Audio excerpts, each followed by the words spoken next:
Hello and welcome to Indus News live from Islamabad. I'm Naila Shuja and these are the headlines.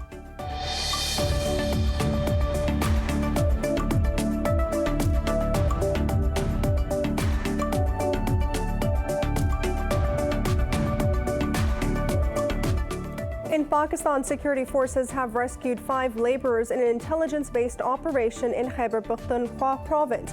The military's media wing says they were part of a group of 16 abducted by terrorists in Khurram district last month. It says 10 were released the next day, while 1 body was also recovered.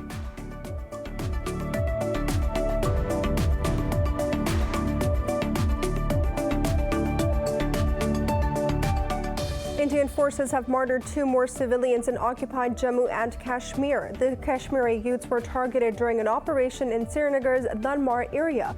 Occupation forces have imposed a complete communications blackout in the area.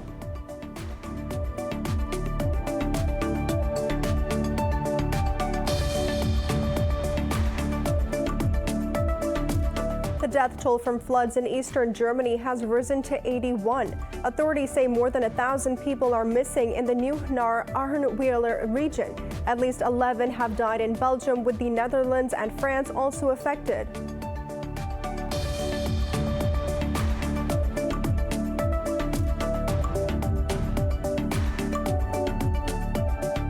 The United States and Germany have failed to settle a dispute over Russia's Nord Stream 2 natural gas pipeline. U.S. President Joe Biden and German Chancellor Angela Merkel met at the White House in Washington.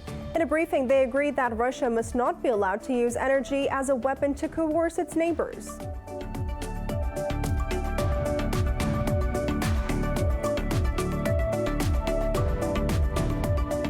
Brazil has reported more than 1,500 COVID-19 deaths and over 50,000 infections in the last 24 hours. Pakistan has logged over 2,300 new infections and 31 new deaths overnight. Globally, the coronavirus caseload has surpassed 188.8 million, while the death toll is over 4 million.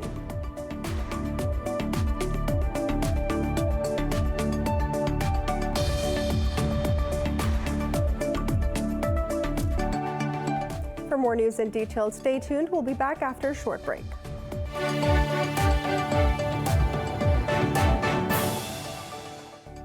Welcome back. Pakistan says the Afghan conflict and other regional disputes hinder the translation of regional connectivity into reality. Prime Minister Imran Khan was addressing the conference on the Central and South Asian regional connectivity in Tashkent. Khan said Pakistan will continue to support the Afghan peace process. He said it is extremely unfair to blame Pakistan for the 2-decade-long conflict that was the product of deep divisions. He said the United States sought a military solution in Afghanistan when there was none. The premier added that China, India, and Pakistan have a huge potential that remains untapped due to the Kashmir conflict. Moreover, Khan thanked Uzbek President Shavkat Mirziyoyev for his excellent hospitality.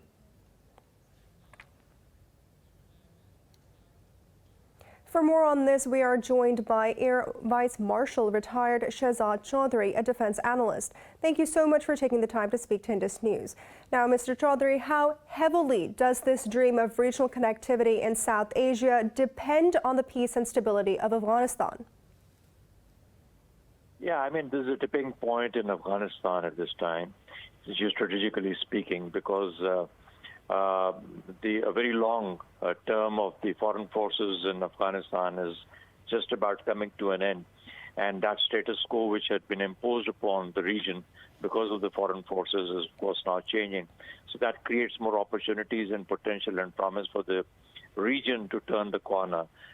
Within Afghanistan, of course, the possibility of Afghans finding a new normal for themselves, creating a better consensus for themselves, and laying out a future prospect which will hopefully give them peace as well as stability within Afghanistan, which will then, of course, begin to impact the region around.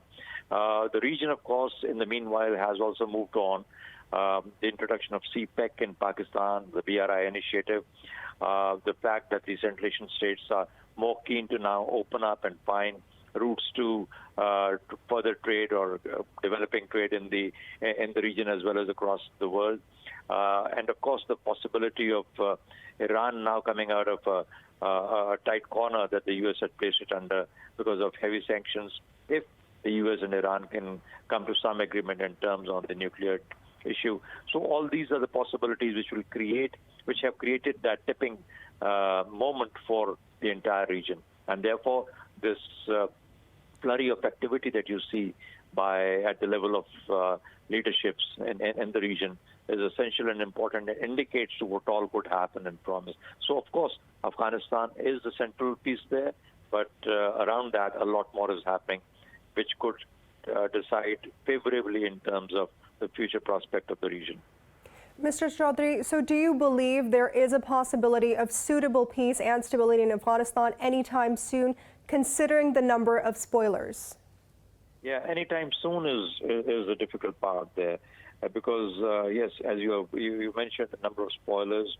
The region has been embroiled in a war for a very long time, and a lack of a central grid within Afghanistan meant that a lot of spoilers found foothold there, toeholds there.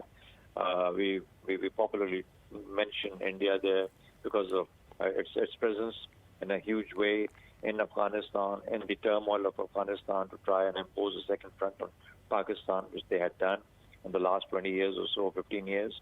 Now that became very evident, and of course India now openly says that Balochistan and Khyber Pakhtunkhwa regions are the ones that are targeted by not only India, but of course the groups that are sponsored by India, especially Balochistan. And so therefore, yeah, that's been a hotbed of intrigue, of insurgency, of trouble for the region, especially Pakistan. Iran has been very threatened by how things have developed in Afghanistan. Central Asia has been, of course, not very settled, exactly for similar reasons. And so therefore, yes, that is true, that there are a number of spoilers, and it will take a while for any force that tends to dominate Afghanistan to overcome these hurdles and these groups and warlords that exist there. But hopefully, one prays and hopes, and one sees the possibility of more of a negotiated solution to the whole thing within Afghanistan, so that they do not have to enter a civil war proper to avoid, getting mired into another long war within Afghanistan. So therefore, if there can be a political consensus and a political way forward within Afghanistan, that will ease off a lot of pressure. And if there is a central authority that gets determined in Afghanistan or gets in place in Afghanistan, that will then hopefully enable a more stable or a relatively more stable Afghanistan, so that the rest of the world can find peace, and especially the region, which can then begin to develop a more longer-lasting relationship with Afghanistan. All right, Mr. Chaudhry, as we know, Pakistan was one of the first countries in the region that talked about the importance of regional connectivity. Other than the Afghan issue, what are the key initiatives needed to enhance the trade and transit conduits of the region? Yeah, that's a very essential and an important point. Sometimes that's something that we miss entirely when we talk of the just one paradigm, but that is the security paradigm. I think the security paradigm of Afghanistan, while is the key to the whole thing, but it will need more than the security leverages to be able to resolve it. And what that really means is that you want to solve the security predicament of Afghanistan and the region. But the way to that solution is through the economic imperative. And the economic imperative lies in how China wants to develop in the region.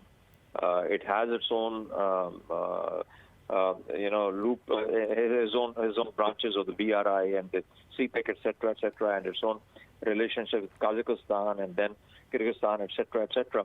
So they have their linkages, but here they are enabling their own trade as well as the region to get interconnected with all these connectivities that they are trying to create. So I think that is the key. If we can somehow tailor the direction of this entire process of trying to find a solution, a regional solution, into a more economic model, which was possibly talked of yesterday between the Prime Minister of Pakistan and the President of Uzbekistan, into seeing how Iran, Turkey, Turkmenistan, Tajikistan, Uzbekistan, Afghanistan, and Pakistan, and then the larger China, Russia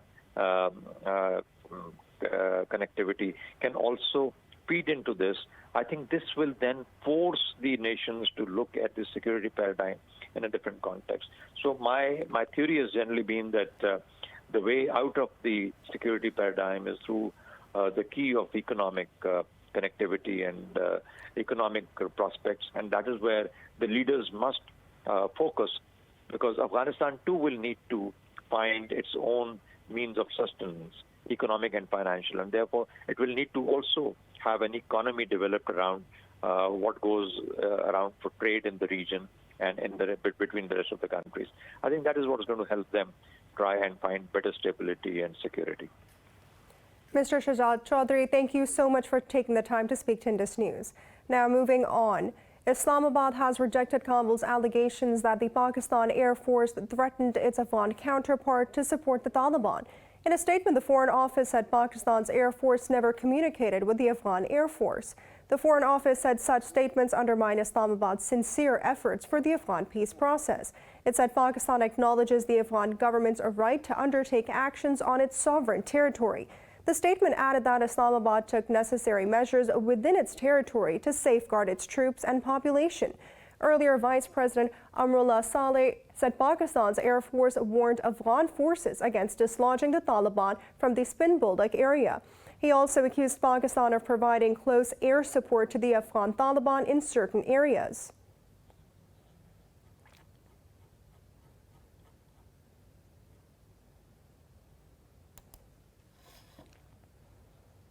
In Pakistan, security forces have rescued 5 laborers in an intelligence-based operation in Khyber Pakhtunkhwa province.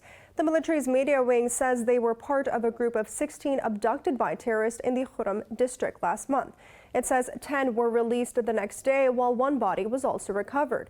On Tuesday, 2 soldiers were martyred in an exchange of fire with terrorists, but security forces continued the pursuit of the terrorists. The media wing said the army is working hard to ensure the security of innocent civilians.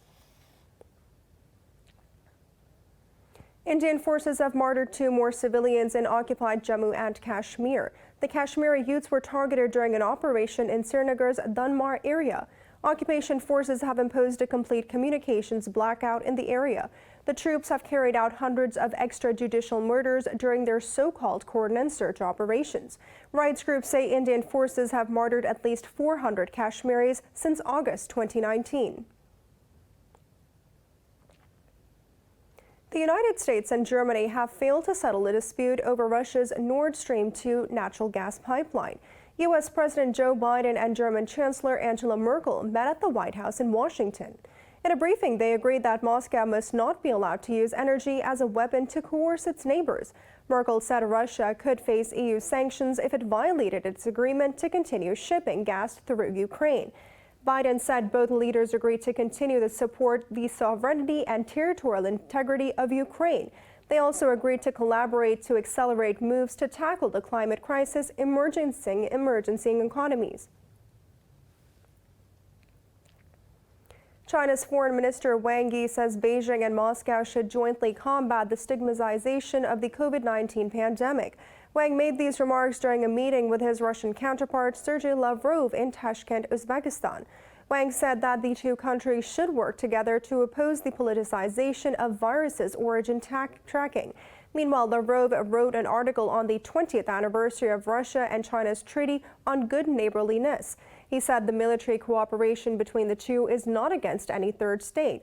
Lavrov said Russia and China do not accept the policy of regime changes, double standards, and unilateral sanctions.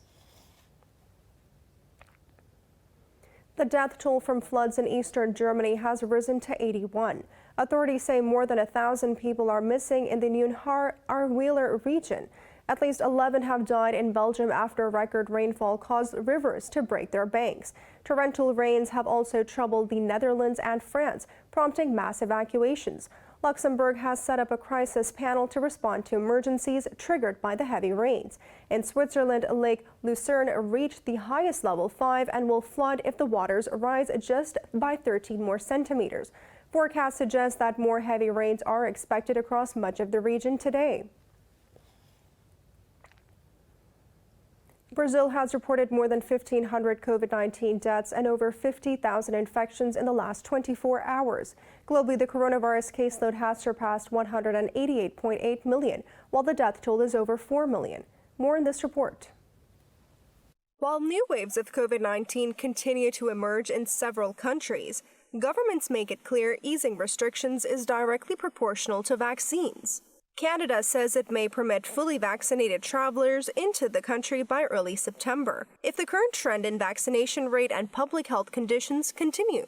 Over in Europe, England is removing most restrictions from the 19th of July, saying a rapid rollout of vaccines has largely broken the link between infections and serious illness or death. But the United Kingdom's chief medical officer says people should approach the end of curbs with caution. Spain's Barcelona is to impose a night curfew again amid rising cases. Spain's 14-day infection rate has surpassed 500 per 100,000 people for the first time since mid-February. The situation continues to worsen elsewhere too. The World Health Organization says Africa recorded a 40% rise in deaths this week. As this surge sweeps across Africa, we're witnessing the brutal cost in lives lost. Deaths have climbed steeply for the past 5 weeks, jumping 40% in the past week. This is a clear warning. Our hospitals are at a breaking point. In all, 153,000 people have sadly died. South Korea says tighter limits on private gatherings may be needed as treatment centers fill up, prompting calls for more people to be allowed to receive care at home. Thailand has reported a daily record of 9,692 cases as authorities struggle to tackle the country's biggest wave of infections so far. The Philippines has detected its first locally acquired case of the more infectious Delta variant. Indonesia is struggling to cope with a devastating wave driven by the Delta strain, which has left hospitals overflowing. Many infected people are unable to get a hospital bed and simply die at home. In such times, about 35 volunteers in Bogor, south of Jakarta, recover the bodies of people that have died from COVID-19 while isolating at home. The Delta variant has picked up pace in Australia, and officials have urged people to obey lockdown measures that cover around 40% of the country's population. Meanwhile, Abu Dhabi has announced a partial lockdown and new entry requirements in the Emirates starting 19th of July. Saudi Arabia has arrested more than 120 people suspected of supplying or procuring fraudulent vaccine and test certificates 2 days before a tightly controlled Hajj amid some of the strictest rules in the world. Pakistan has reported 31 deaths from COVID-19 over the past 24 hours. The health ministry says the nationwide tally of fatalities has reached 22,720. The ministry says the virus infected more than 2,300 people overnight. It says there are over 4,300 active cases and nearly 2,400 of them are in critical condition. The country's caseload is approaching 984,000. More than 917,000 people have recovered from the disease so far. U.S. authorities are struggling to suppress a huge wildfire that has displaced roughly 2,000 residents in southern Oregon. It is the largest among dozens of blazes raging across the drought-stricken western United States. The boot-like fire has now charred more than 227,000 acres of desecrated timber and brush. More than 1,700 personnel, aided by 12 helicopters, increased containment lines to 7% from 5%. However, Incident Commander Joe Hessel says the blaze will continue to expand. No serious injuries have been linked to the boot-like fire. Officials say it has destroyed at least 21 homes and 54 other structures. Nearly 2,000 homes are threatened. The boot-like fire ranks easily as the largest of at least 10 active wildfires burning across the Pacific Northwest. According to state figures, it is the 7th largest on record in Oregon since 1900. In Canada, an Indigenous nation has called on the government to release residential school attendance records to help identify unmarked graves. This comes as specialists presented the full report on the discovery of 215 unmarked graves near the Kamloops Indian Residential School. The nation said they expect more graves to be found. As such, the search continues. The ground surveying teams have identified potential grave sites after searching 2 acres near the school. More than 160 acres still require investigations. Chief Roseanne Casimir said the findings prompted fresh commitments from the First Nation to continue working at the site.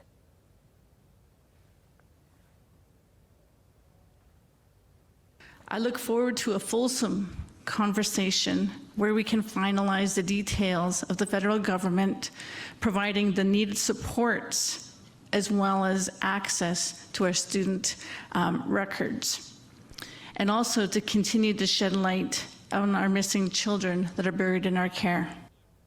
Kamloops Residential School in British Columbia was the largest in the country, opened under a Roman Catholic administration in 1890. The school has had as many as 500 students until its closure in 1978.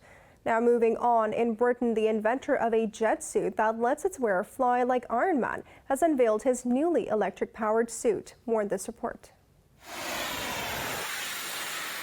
Richard Browning, founder of Gravity Industries, says switching from jet fuel to an electric-powered suit will push the limits of what is possible. He says the suit has enough power to run a number of houses.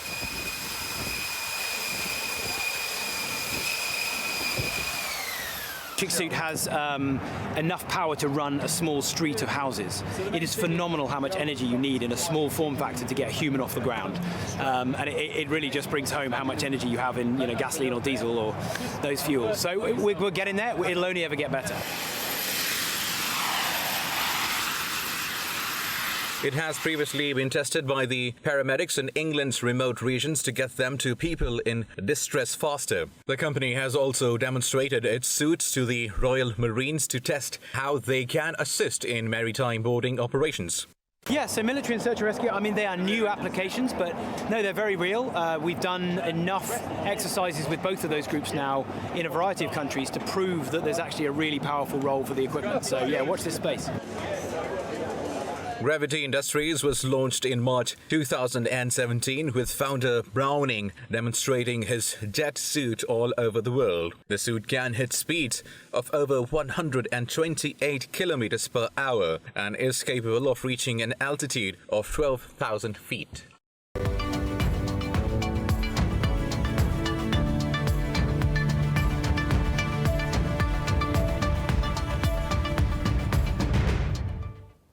Shares in the Asia-Pacific market are trading mixed as investors tread cautiously amid the alarming rise in COVID-19 cases.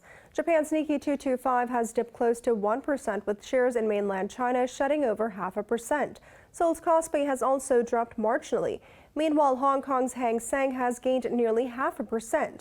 Australia's ASX 200 is trading flat.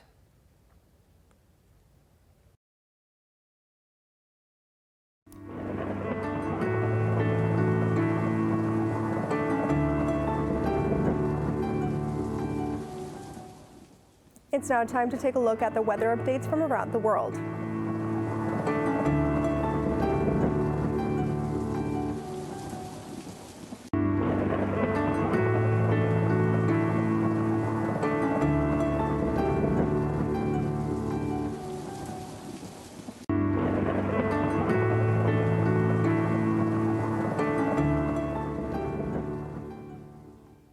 For the latest news updates, you can follow us on our social media at Indus.News.